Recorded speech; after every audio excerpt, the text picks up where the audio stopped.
Aujourd'hui, je voudrais parler à mes amis issus des familles difficiles. C'est-à-dire ceux-là qui n'ont pas eu ceux-là qui n'ont pas eu les avantages de la vie. Des familles pauvres, si vous préférez. Ceux-là qui n'ont pas toujours eu toutes ces bonnes choses que la vie a à offrir. J'espère que vous êtes là. Aujourd'hui, j'ai parlé à un groupe de jeunes très courageux. Ils m'ont posé beaucoup de questions et je n'ai malheureusement pas pu répondre à toutes les questions. Je vais quand même saisir cette opportunité, espérant que beaucoup parmi ces jeunes suivent cette vidéo. La vie est très difficile. La vie est injuste. Et ça, ce n'est pas nouveau. Je sais que beaucoup parmi vous le savent. La vie est injuste. Certaines personnes naissent dans des familles où il y a tout. Tout est facile, il y a des opportunités, papa a un emploi génial, il y a assez d'argent pour envoyer tout le monde en Europe ou aux États-Unis, faire des formations, peu importe. Il y a des familles où il faut à peine se battre pour avoir de quoi manger, de quoi vivre, de quoi payer l'école. Ça fait partie de la vie. Mais la belle histoire de la vie est celle-ci. C'est que chaque humain reçoit comme un papier vierge. À chaque humain est donné un canvas, un papier vierge, sur lequel il peut écrire sa propre histoire, selon sa propre dictée. Vous me suivez là? Il a été donné à chaque personne un papier vierge sur lequel il peut écrire sa propre histoire, sa propre destinée, selon sa propre dictée. Et cela n'a rien à voir avec l'argent, ça n'a rien à voir avec les opportunités, rien à voir avec... Ça a tout à voir avec la niaque qui brûle dans votre cœur. Tout dépend de vous. La vie est injuste et personne ne peut le changer. Ça, c'est une réalité qu'on ne peut pas changer. Mais c'est vous qui décidez votre destinée, votre situation dans l'avenir. Aujourd'hui, je voudrais m'adresser à ces jeunes gens, ces jeunes personnes courageuses, ces jeunes batailleurs qui m'envoient souvent des messages, ces jeunes qui viennent me chercher de fois quand c'est impossible. Comprenez une chose, la vie appartient aux travailleurs. La vie n'appartient pas aux talentueux. La vie n'appartient pas toujours aux chanceux. La vie appartient aux bosseurs. Il arrive un moment dans la vie où il faut laisser tout ce qu'on a pour partir, chercher sa vie, chercher sa destinée, chercher son futur. Il arrive un moment où il faut abandonner sa famille et il faut partir, se chercher soi-même. Parce que c'est le moment de se trouver. C'est ce que moi je fais à 20 ans. J'avais 20 ans. J'étais un petit garçon à 20 ans. J'ai quitté mes parents, mon père, ma mère, mes frères, mes soeurs, le confort, la nourriture, la facilité. On n'était pas riches, je ne peux jamais oser dire qu'on souffrait, on était bien. J'ai quitté tout cela pour aller me chercher, moi. Tout seul. J'étais armé d'une chose, la force mentale de changer ma situation. À travers cela, j'ai pu grandir. À travers cela, j'ai pu m'élever à des niveaux où je n'avais jamais été dans le passé. Comprenez une chose, si vous partez, ayez seulement la foi d'aboutir à votre objectif. Ne cherchez pas à comprendre comment vous allez y arriver. Ne cherchez pas à estimer mathématiquement, je vais dépenser 50 ici, ensuite 60 là-bas, ensuite il me sera donné 40. Vous n'y arriverez pas. Si vous essayez de comprendre logiquement comment est-ce que vous parviendrez à votre destination finale, vous n'y arriverez pas. La vie est bizarre. La vie n'a pas de formule exacte. Écoutez, quand vous prenez les escaliers pour aller au 8e niveau, est-ce que vous avez besoin de voir les escaliers du niveau 5? Non. Vous n'avez pas besoin de faire ça. Vous avez simplement besoin d'avoir la foi, de savoir que j'y vais. Je suis au 2e niveau, j'arrive au 3e niveau, ensuite au 8e niveau. Vous n'avez pas besoin de voir les escaliers du 4e niveau pendant que vous partez au 8e. Vous avez simplement besoin d'avoir la foi que vous allez arriver à destination. C'est comme ça qu'on prend la vie. La vie appartient à ceux qui se réveillent tôt, les amis. Vous êtes un jeune homme, vous essayez d'aider la famille, d'avancer dans la vie. Vous êtes issu d'une famille difficile. La vie appartient à ceux qui se lèvent très tôt le matin. Pendant que tout le monde dort, vous êtes debout, en train de réfléchir comment est-ce que je veux m'appliquer. Pendant que tout le monde dort, vous êtes en train de planifier votre journée. Vous êtes en train de travailler. Pendant que tout le monde se repose, vous bossez encore. Et encore et encore. La vie appartient aux bosseurs, pas aux talentueux. Beaucoup de gens talentueux travaillent pour des bosseurs. Le propriétaire de Facebook n'a pas fini l'école universitaire, mais qui travaille pour lui? Des gens qui ont beaucoup plus de talent que lui. De même pour Bill Gates, la vie appartient aux bosseurs, aux travailleurs, à ceux qui sacrifient ce qu'ils sont aujourd'hui pour demain. Quand vous voulez vous démarquer dans la vie, vous ne pouvez pas être fatigué. Vous ne pouvez pas dire oh, j'ai mal à la tête, je veux me reposer un peu. Ça ne fait pas partie du jeu. Dans la vie, il faut être un champion. Un champion de la vie est celui qui se fatigue et n'arrête que quand il a fini de travailler. Ce n'est pas parce qu'il est fatigué qu'il arrête ou quand il a faim. Il arrête de travailler quand il a fini son travail. Je me souviens il y a très longtemps, pendant que j'attendais des opportunités de sport, je n'en avais pas. C'était très compliqué. Et comme il n'y avait pas d'opportunité de sport, j'étais obligé de travailler.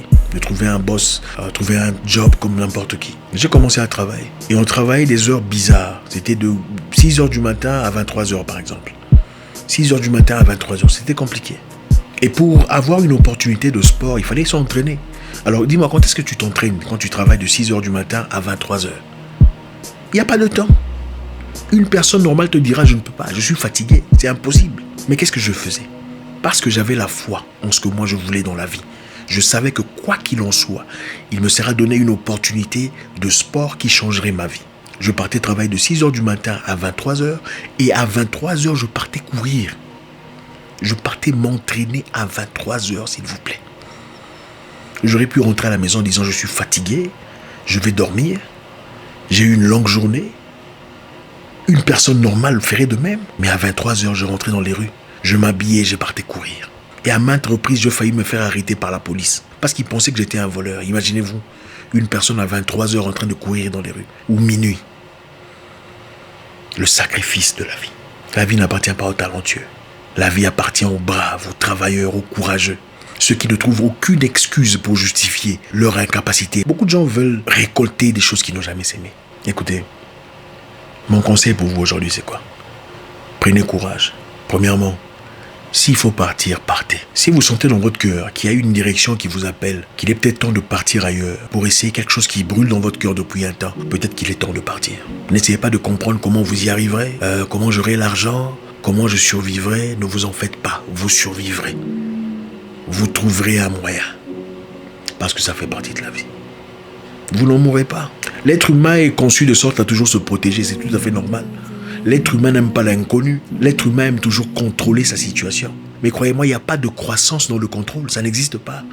Pour croître, il faut perdre contrôle. Il faut lâcher prise quelque part pour grandir. Pour grandir, il faut lâcher prise. Il faut perdre quelque chose pour en gagner de plus grand. Ayez le courage de partir. S'il faut partir loin des parents, faites-le. Ça fera peut-être mal, la distance, mais vous en grandirez. Vous en perdrez des plumes, mais vous gagnerez des ailes. Deuxièmement, faites plus que tout le monde. Faites plus que tout le monde. La vie appartient aux braves, aux courageux, pas aux talentueux. Frappez aux portes qu'il faut. Et le courage, n'ayez pas peur d'être rejeté. La réjection fait partie de la vie. Faites le premier pas vers des personnes que vous ne connaissez pas. Parlez-leur. Ouvrez-vous ouvertement. Dites, j'ai besoin d'apprendre. J'ai besoin de telle et telle opportunité. Je vois en vous ce que je veux devenir. Aidez-moi. Et à partir de là, vous verrez les gens ouvrir leurs portes.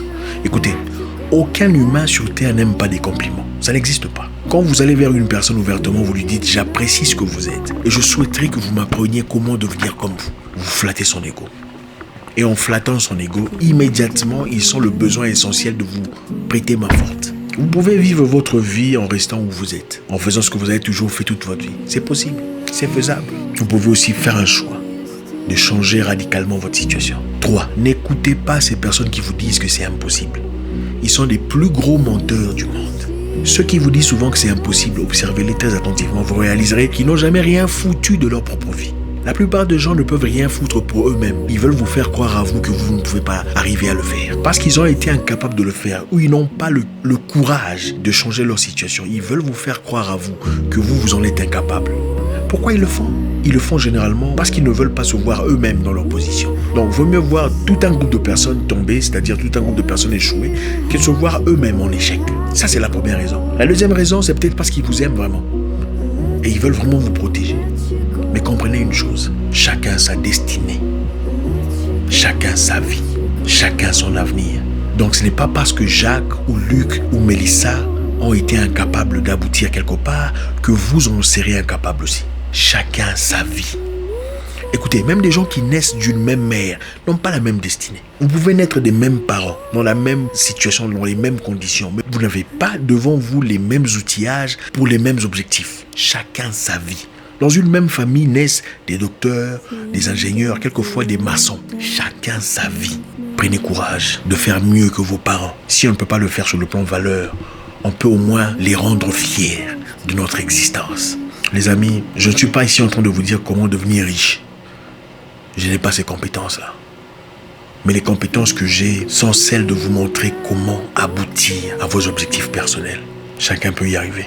Si tu veux vraiment changer quelque chose dans ta vie, si tu veux vraiment changer ta situation, tu peux y arriver. Mais il faut être prêt à payer le prix. Ça fera mal, ça fera froid, Ça fera seul, mais il faut être prêt à payer le prix. Il faut être prêt à partir quand il le faut. Il faut être prêt à résister à la douleur, résister à la fatigue, bosser plus que tout le monde. Il faut être prêt à résister au découragement, à fermer ses oreilles, à écouter son cœur. Il faut grandir. Il faut arrêter de pleurnicher tout le temps. Oh, envoyez-moi de l'argent. Il faut grandir.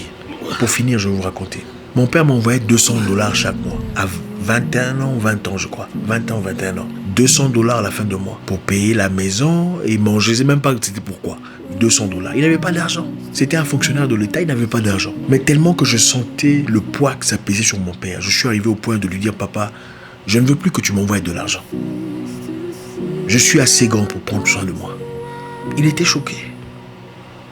C'est la décision que j'ai prise. J'ai choisi de travailler dans les rues, de laver les voitures des gens, mais de ne plus recevoir de l'argent venant de mon père. Et cela m'a aidé à grandir. Cela a bâti en moi le caractère d'un homme fort, un caractère d'acier, pouvant ainsi résister à tous les intempéries de la vie. Il faut affronter la vie. Il faut arrêter de se cacher derrière les parents, se cacher derrière le confort de la famille, se cacher derrière la facilité sociale. Peu importe ce que vous gagnez dans la vie, si vous ne le gagnez pas à travers un caractère fort, vous le perdrez. Et vous serez incapable de les récupérer. Vous connaissez certainement au moins une personne qui a hérité de l'argent de son père. Mais après la mort de son père, il a été incapable de le garder. Pourquoi? Parce qu'il n'avait pas le caractère qui a construit cet argent. Construisez le caractère. Et le caractère vous poussera toujours de l'avant. Merci les amis, toujours un réel plaisir de discuter avec vous en famille. Laissez un commentaire, vous savez comment ça se passe. La vie n'a pas de formule exacte. La seule formule que je puisse vous donner aujourd'hui, c'est le caractère, c'est la niaque, le courage, le travail. N'ayez pas peur d'être rejeté, n'ayez pas peur de frapper à la porte, n'ayez pas peur de poser des questions, n'ayez pas peur de partir. Même quand vous n'avez rien, vous n'en mourrez pas. Vous trouverez quelqu'un, vous rencontrerez des amis, vous trouverez des compatriotes, des partenaires de vie. Vous trouverez des gens prêts à vous aider. Vous trouverez des gens qui vous ouvriront de portes. Même si ceux qui sont proches vous rejettent, vous trouverez des étrangers qui sont prêts à payer le prix pour vous. Si pas à vos côtés, ça fait partie de la vie. Bon courage. À très bientôt pour une nouvelle vidéo. Au revoir.